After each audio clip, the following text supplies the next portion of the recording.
digital downloads, or billing clients for services, Samcart is where you get paid for whatever it is that you do. At Samcart, you can sell anything and everything using our library of pre-made templates that have been used to generate billions of dollars in sales. Bring your sales page to life with the drag and drop builder. Offer your customers more ways to pay you by selling payment plans, subscriptions, bundles, and even pay what you want offers.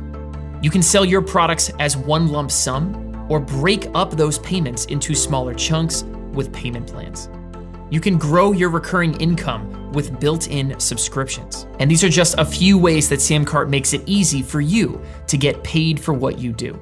And now built into every single Samcart account is the brand new Samcart courses, the perfect solution for securely delivering your video courses, ebooks, and memberships all in one place. And it is built right into every single Samcart account.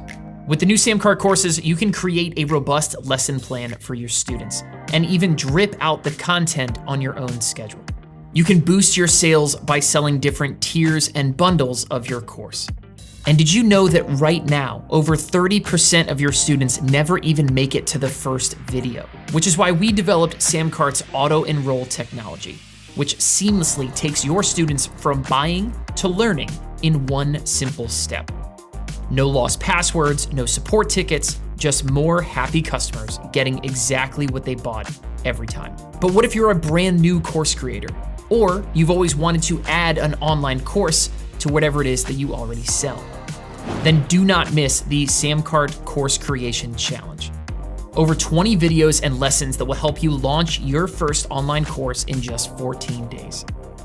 You'll learn everything from cameras and lighting to launching and selling your first online course. And whenever you're ready, you can showcase and sell your course on one simple page, built with Samcart's drag and drop editor. Easily create high converting sales pages by adding video trailers, countdown timers, and more. Our mission at Samcart is to put the selling power of the world's largest brands into your hands, multiplying your sales with powerful features like one-click upsells, order bumps, and more. In fact, Samcart's database proves that adding a single one-click upsell increases your average order value by 68%. And next are the order bumps. Just one order bump boosts sales by an average of 31%. Create your first bump, and 1 out of 3 customers is going to hit that add to order button and make you more money. Selling subscriptions? Well, what are you doing about failed payments? Your customers' credit cards are constantly being lost, stolen, or expiring. So what happens when those payments fail? Well, instead of chasing down your clients, we created the Samcart Subscription Saver. Samcart automatically updates your customers' credit cards without you lifting a finger. So your subscription payments come in on time, which lets you focus back on growing your business. And for any advanced sellers doing 6 figures and up already, Samcart has all the tools you need to keep scaling. You can A/B test your product pages in real time and let the results guide you to your next move. You can see which version of your page converts the highest and make more money in the process. Turn your business into a well-oiled machine by integrating Samcart with all of your favorite tools for sending emails, managing contacts, and even doing your taxes. Samcart's integrations let you effortlessly track your return on ad spend, create new customer profiles, automatically ship out your products, and keep your team in the loop with updates and notifications. So let's launch your next course, ebook, mastermind group, CPG brand, or digital agency today. Samcart is home to over 20,000 creators who have sold more than $2 billion of their own products and services on Samcart. You can join them today and see why the right tool makes all the difference. Get started for free today at samcart.com.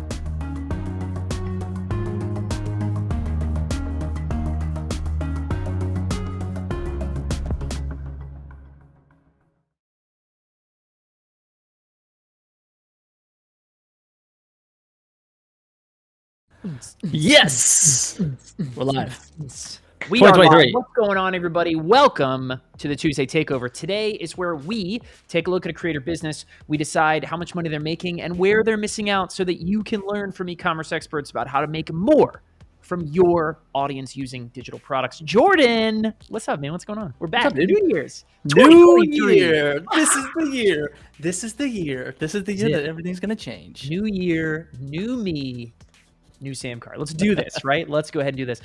Jordan, what are we doing here today? Who is today's target creator?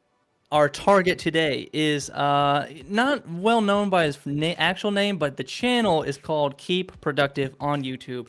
It's a great YouTube channel. If you want to learn about all the productivity softwares out there, maybe this year you're thinking about getting organized or scheduling more, or never missing an appointment, or how to log your ideas effectively and never lose them, this is the channel to go check out. It is Keep Productive, but we're not so much here to be productive. We're here to help him be more productive in the money-making business. Yes. Productive and rich. Exactly right. We are here to take a look from an e-commerce point of view, right? I think here we have an awesome creator, somebody with a huge channel and an awesome following, somebody who has videos that have almost 1 million views, right? Multiple videos that are up in that ballpark. Huge, huge, huge, huge numbers, but also someone who I think is getting very, very, I think the digital product results are underperforming massively. And so we are here to help identify two big problems that are hurting this creator's e-commerce and talk about how we fix them. Let's check it out. Folks, you can check out Keep Productive. I got it in the chat here. Where is everybody from? Type it in the chat. Where are you from? Where are you from? And welcome. 2023. Jordan. Let's kick off this takeover. Jordan, where are you from? I'm from Reston, Virginia, just outside the airport. Rock and roll. Reston, Virginia. Not and DC. I am currently sitting in Austin, Texas, where I reside, but I am from Columbia, Maryland. Shout out Baltimore, DC area. What's up? Yep. There we go. So let's dive into this. So again, this is Francesco is the name of the creator. Again, his site is Keep Productive, KEEP. Well, again, Jordan put a link down there. Go check him out. Go give him a follow on YouTube. Awesome. Again, great content. Somebody that if you're looking for how do I build an audience? How do I grow a following? How do I do this kind of stuff? Here's somebody who's doing a great job, right? Go study what they have going on, right? But here's some problems. You go and you look at his YouTube channel, you go and look at his site even, right? And here's some problems. Problem number one, all of you take this to heart, is that there is really no path to buy. Okay, if I'm a follower, I'm watching his stuff and I think, man, this is sick. I would love to go dive in deeper, right? There's almost no path to make that happen, right? So let's take a look. First thing that we look at is we go to the YouTube homepage, okay? And right off the bat, no links, right? No links to go pretty much anywhere. The video that's sitting there is about 4 weeks old. If you click on that video, right, you get taken to the video. And if you're curious enough to kind of scroll down and look in the comments and check out like the links that are down there, what you end up with is you end up with a link to an iOS app that, Jordan, we don't really know this, but we believe Francesco and or team own this app, right? Bento? Yeah, Bento looks like the app, and at the bottom in the footer of the website it says a Keep Productive product. So we just have to assume that. There you go. And so safe to assume. This is Francesco's product or his team's product that they're selling on the Apple Store. Bravo! They made an iOS app. Bravo! Well done. That's not an easy thing to do. But here's the problem. The problem with that from an e-commerce money-making perspective is that's a tough way to make money, okay? The app is $7.99 in the App Store, which is funny. Jordan and I were talking about this. In the right context, $7.99 is like a snap buy. You know what I mean? Yes, if I'm like walking in a lot of places, yeah, easy. People spend that much on coffee, you know what I mean, or coffee, Give whatever. Me some Taco Bell, give me some Chipotle, $7. Whatever, no big deal. Easy. But for whatever reason, in the context of an app for your phone, doesn't that sound expensive? It's $1 million. It's everything is free. The App Store is free. If it's $1, I'm going, hell no. I'm not paying for this. It's so odd how that is, right? So, even the first thing I saw it as like, this is kind of in my wheelhouse, is productivity, and I enjoy this guy's content. Let's go check it out. It's expensive. And here's the problem from a creator perspective. The creator perspective is Apple takes 30% of every single dime that you send, right? That's right. So let's keep the numbers easy, right? If this app costs $8 and Apple's taking $2, right? Then every person who goes and buys Bento, $6 is going back to Francesco, which means you need a lot of people to buy that app to make sense. And my guess is this is a pretty small line item in his overall revenue, right? That's my guess. So it's cool. I think it's like a flex that he made an iOS app. That's freaking really cool. And I'm sure the app looks very nice, right? But from a money-making perspective, I think this is a really tough way to make money, okay? It's tough, So- and he's in a very, very, very, very crowded space Yes. on the App Store productivity. So Super competitive. and he's Yeah. fighting against giants that are selling their apps for free. And he's fighting against giant, Notion, Evernote, ClickUp. All these are free, or at least the apps are free. And a lot of them are venture backed, and he's kind of just coming in like mom and pop shop app store. That's a David Goliath moment right there, right? Huge. Which is cool, right? But David doesn't always win. That's the story, but in real life, does it work that way? I don't know. My guess is this is not something that makes Francesco a whole lot of money, right? Second link down. And again, the link that he most popular it's the home is YouTube video. So you have to click on that video and then you have to click on the description. Then you have to scroll down, right? And it's actually a broken link. So it looks like it's taking you to a course, right? So he's cool. He's got a digital product he wants to sell, but the link was broken, which we understand. Not here to judge. It happens, right? But the point here is for all of you guys with old videos and posts and blog posts, anything like that, go back and update those links, okay? People are still finding old content and watching those things, right? And broken links are a missed opportunity. It's a missed opportunity to turn me, an interested viewer, somebody who's diving in, into a paying customer. And a broken link, of course, makes it very, very difficult to make that happen. So then we kept diving in because actually, right, what we had was that Francesco actually published something literally today, right? He published something today. Yes. Okay, hold on. Here we go. Now we can see it. Okay, so here's a video that he just published, okay? So now it's cool. I've clicked. I'm watching the video. I clicked to see more in the description, which, again, every time we have another click, right, you're just lowering the amount of people that are going to see it. The first link that he had up there was to something on Product Hunt because he just released something, and he's telling his audience, go on Product Hunt, give me an upvote, and support me. So I get that. I'll give that one a yellow, right? The other two links on the last video had red markers next to it. I'll give that a yellow because I get it, right? Number two is he's linking to the product he's selling on Product Hunt. It's not selling, right? It's a free tool, but it's called Tool Finder, right? That takes you to, Jordan, what is essentially like a Notion page. It's basically like a directory, right, of all the tools that he's ever recommended. Yeah, so it's just a kind of a menu of apps that you can go check out, but nothing for you to directly buy from him. Yeah, and they all are affiliate links and stuff like that, which I'm not knocking affiliate links. Like, that's a good thing, you know what I mean? Like, that's cool. It's a fine thing. I'll give it a yellow, right? Then, if you could keep going down, okay, the third link down the page, which means very few people are actually going to go down and click on this link, right, is digital products. And this is where I said, okay, cool. I'm going to give this one a green. Now we're talking, okay? Now we're talking. This is something out here that people are going to want from him. That's going to make him a lot of money. It's his own stuff, right? But here's the problem is that it's sent to this kind of storefront thing that he's got going on. You know what I mean? So here he is selling with a tool called Teachable, which gives you kind of the storefront. It's not really, there's a whole lot of reasons we've talked about before why storefronts are a bad idea for conversion, right? And why these kind of things are not how you turn followers into customers, right? We'll talk more about that in a second. But to me, digital products, right idea, storefront, wrong execution, right? This is, my guess is, right? And you guys, anybody who's a veteran of the takeover knows that we are big proponents of selling your own stuff, selling stuff where you get all the money, you get the customer data, you're building your own customer list, you're building your own business, right? This is probably not, the idea that this is so far down his pecking order probably tells me that he's not making a lot of money from this, right? Yes.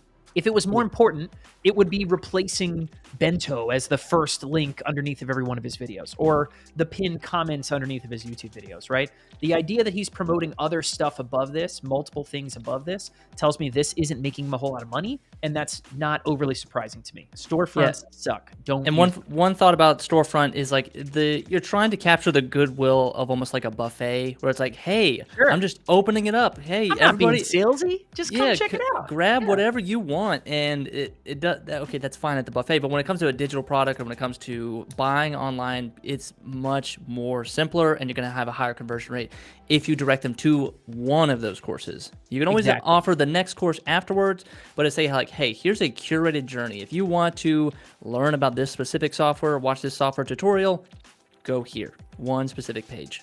Storefronts are great for returning customers. They are terrible for convincing new people to buy from you, okay? I would love to see him take one of these things on this page. right? And create like Samcart, we have those templates, right? Like make one page that pitches, Ample Note Made Simple is one of his kind of premium trainings, okay? And make a video about Ample Note and send people right to that one page, right? Bing, bang. Like, no, click the description, 3 notes down, click a page, click on this, click on a sales page, click checkout, and 5 pages later you've bought, right? One video, one page, we call that alignment, right? Make it easy for your customers to go buy. That is the crux of what makes this rough, right? That's problem number 1. There's no path to buy. Your success as a creator will be directly tied to how easy it is for someone to find you and then go buy something from you and become a customer, right? Because taking someone from becoming a customer to becoming a repeat customer and feasting on that customer lifetime value for the next 6 months, 12 months, 2 years, right, is easy, right? It's getting people to take that first step. So make that first step easy to find, make it easy to follow, right, and benefit greatly from it. Yeah, this is the theme I'm going to hit on a lot this year, and it's become the niche. So when Francesco first started in the productivity app reviewing world, he was like, his bread and butter was I'm going to review as many productivity apps as possible. And after a while, he has reviewed so many that he could just tell me any specific productivity app to download, and I'm going to get it. But then he could himself start to create productivity templates, toolkits, courses, ebooks, whatever it may be, where he is now the niche. And it's like, look, I don't care whatever you're putting out. It's less about like, okay, thank you for putting out all these productivity stuff, but you now have become the niche. It's like with Ali Abdaal. He was at first the medical doctor who did some reviews of productivity app. Now he's become, and he got known as the productivity guy. Now it's just Ali Abdaal. Like whatever Ali Abdaal says, I'm going to do, I'm going to read about it, I'm going to study. So that's what I want to push Francesco to do more of, become the niche. Like Absolutely. Own the fact that he has hundreds of thousands of subscribers on YouTube, owning the space of, I am the authority on productivity apps. I know him like the back of my hand. I love that. Yeah. And my guess is that because it's hard for people to become a customer and buy from him, is that Francesco probably has a ton of unmet demand, right? I think there's probably a ton of people who want to dive in, who want to be that person, who want to put their credit card down and get something of Francesco's. I don't just want ClickUp. I want to know how Francesco uses ClickUp, Yes. right? Like I want your system for using this one thing, right? And people would pay for that over and over and over again, right? And so anyway, all of that really leads us to the big kahuna, which I think is maybe even a bigger single problem, right? But I call this affiliate versus creator, okay? Inside of Francesco's videos, most of his YouTube descriptions, most of his website even this new tool he's made on Product Hunt, is all about sending people to affiliate links for other tools. And that's fine. That's a perfectly fine way to make some money online, right? But there's a massive problem with that. Okay, and I call this modern day serfdom. All right, so anybody who doesn't know what serfdom is, that's like the feudal system where there's like lords in a castle and all the peasants are outside digging dirt and, providing Some lovely filth over here. some lovely filth over here. And so essentially what it means is that the affiliate, right, in this chance, Francesco, right, in general, is the dude out there working the fields, right? He is making videos and content. He's busting it. He is making awesome stuff to then promote. The creator sits up in the sick manor in the castle and has a great life and just kind of benefits and does the trade. And, for relatively dubious reasons, they're the ones making all the money, right? At the end of the day, who's really benefiting the most from what Francesco is doing? Is it Francesco or is it ClickUp, Evernote, Notion, all these other tools that he is promoting? And of course, I would have to give a shout out to all of our Monty Python fans. For anybody who remembers this classic iconic scene of help, I'm being repressed. So what are we doing here, right? Essentially, the affiliate versus creator model kind of breaks down a lot like this, right? Is maybe this frontline item is this good. Maybe it's worse, right? From a revenue perspective, Francesco's probably making about 25% of the revenue when he sends somebody over to one of these other tools, right? And the owner of the product, the business, whatever it is keeping 75%. Maybe. Some are a little bit better. Most are probably worse, right? In general, right? They're excluding other sources of revenue anyway, which is really why. But if you fast forward like a year, right? That lifetime value is almost completely in the creator's favor, right? If that one customer goes on to buy other things. Usually the affiliate sees none of that, right? A lot of these tools, even if they pay you out monthly, there's a cap on how long they're going to pay you out monthly, right? The long tail benefit of the size of their business and the valuation of their company, right, is exponentially higher than just what someone is paying, right? So basically the lifetime value is the revenue's already in the creator's favor, right? The lifetime value means you are really, really losing out on the main big value of creating a customer for someone, right? Which brings us to line item number 3 is, in general, you don't get the customer list. Jordan, if I made a video tomorrow, right, and 1,000 people watch it and they all go and buy Notion, because I told them to go buy Notion. Notion has 1,000 new customers. That's 1,000 new email addresses. That's 1,000 new people to turn into affiliates. That's 1,000 new people to email anytime they have an update or a new offer, a new service, anything. I have 0 customers, okay? I have 0. I don't get that email list. I don't get their phone numbers. I don't get anything. All I did is a check back from Notion.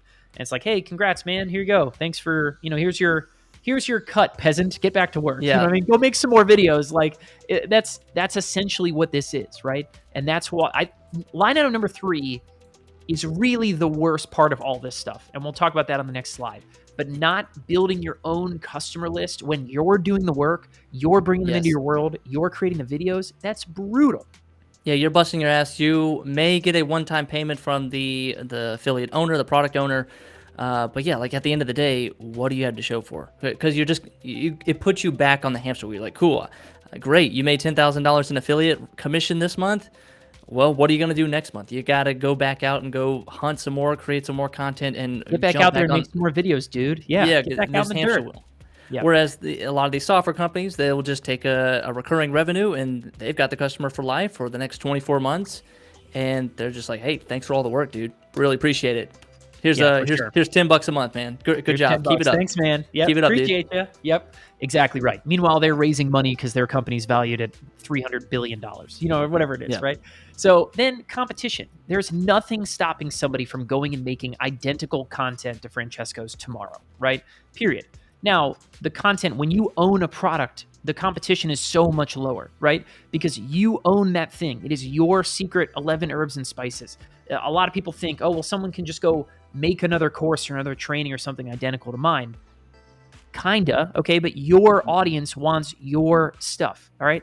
Nobody can compete for you and your personal touch on those things. Anybody could go make a video that's like, hey, 10 competitors to Notion tomorrow, right? Yeah, competition is not in your favor. I didn't even think about this concept, but he's competing against the best the best YouTubers out there that are making Notion tutorials as well, that are making ClickUp reviews as well. It's like, I wouldn't even think of that. It's like, you're not only just competing against softwares that you're recommending, but now you're competing against Thomas Frank, Marie Poulin, all these other huge Notion creators, Easlow, and it's like, oh, click my link over their link. Don't click their link, or watch my Notion tutorial. Don't watch his Notion tutorial. It's like that's competition. Not no control over that. Absolutely not. Which brings us to item number 5, independence, right? You have no independence. If tomorrow, all of a sudden, YouTube said, hey, you know what, Francesco?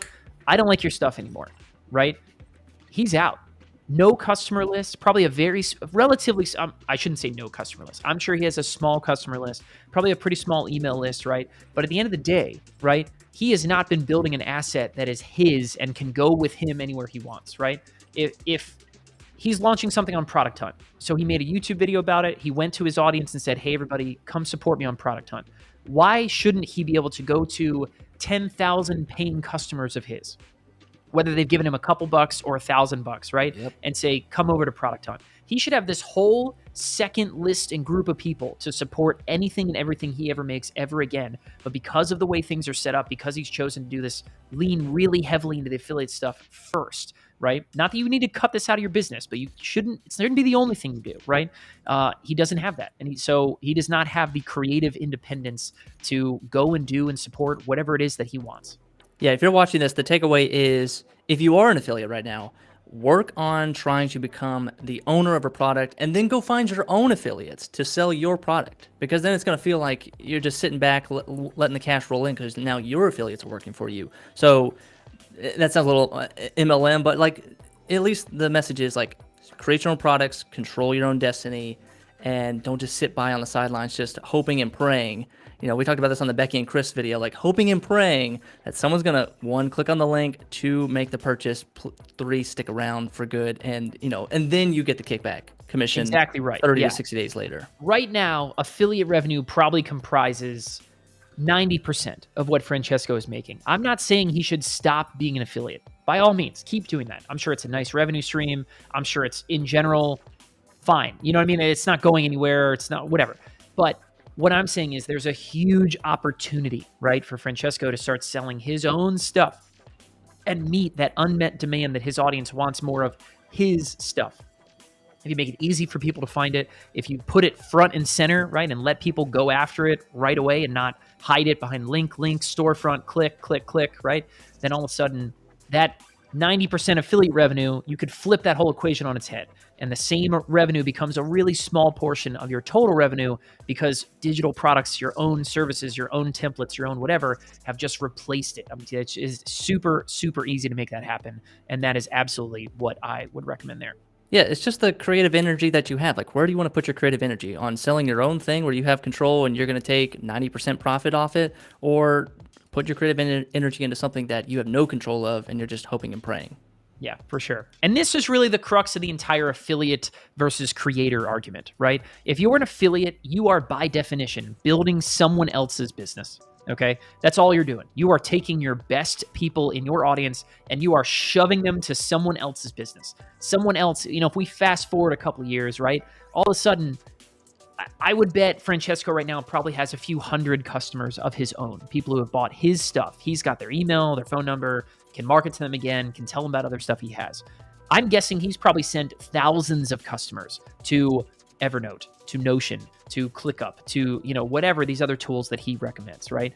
And so at the end of the day, if we fast forward another 2 or 3 years, Francesco's doing a lot of work to build someone else's business. And that is, by definition, an enormous problem. An easy one to solve, though. An easy one to solve.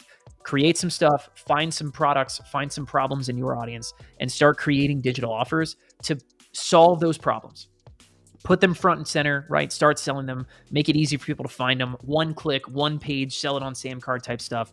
Sell your other stuff so that customers buy 1 thing from you and then buy 2 or 3 more things on the way out, right? All that stuff, the game plan is very, very simple, right? But it all starts by not building someone else's business and prioritizing building yours instead. Bingo. That's it, Scott. That's the show. That's all we got. That's all we got. Talking about, what are you going to takeaways? Final takeaway of affiliates. If you're an affiliate right now, or you're thinking about becoming an affiliate in 2023, what would you say to them? My biggest takeaway there is I should go back to the last slide. Remember this slide, okay? Remember this slide right here. Whose business are you building? You want to focus on building your business where you keep all the profit, or do you want to build someone else's business instead, right? Put your stuff front and center. Put your stuff right in front of your audience, in their face all the time. Make it easy for people to become customers, okay? And watch your business take off, period. All right, that's it. That is our show. Thank you guys for watching. We'll be live on Thursday for Profit Playbook Live. And if you haven't downloaded already the Profit Playbook, you can right here with this QR code. And it's also a link in the description. And we're here every single Tuesday at 4 p.m. doing another Tuesday Takeover. And if you have a celebrity, if you have a YouTuber, if you have a TikTok, if you're following someone on TikTok that you really love and you're like, how do they make all their money? Or they have 1 million followers, but I don't think they're making as much money as they say they are. Let us take a look, and we'll tell you for sure. We'll take a look. Leave it in the comments below. Thank you guys for watching. My name is Jordan P. Anderson. Subscribe here on Samcart. That is Scott Moran, co-founder of Samcart. And we'll see you in the next one. We'll see you out.